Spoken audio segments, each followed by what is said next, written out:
It was supposed to be a quiet, painful day. My wife had just lost her father, and we were at the cemetery for his funeral.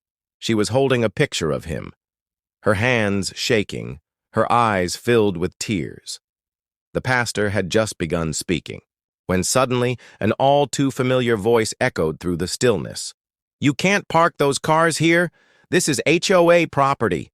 It was Karen, the woman who had made our lives miserable ever since she became the HOA president. She didn't care that it was a funeral.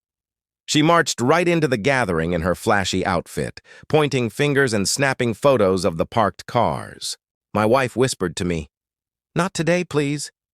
But Karen kept yelling about parking violations, garbage rules, and even threatened to tow our guests' cars. My fists clenched, but I stayed calm and walked up to her. "Karen, this is a funeral.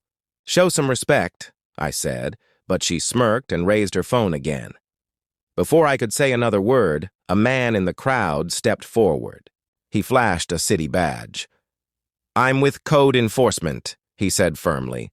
"You've just interrupted a permitted funeral service. That's criminal harassment." Karen's face turned white as a sheet.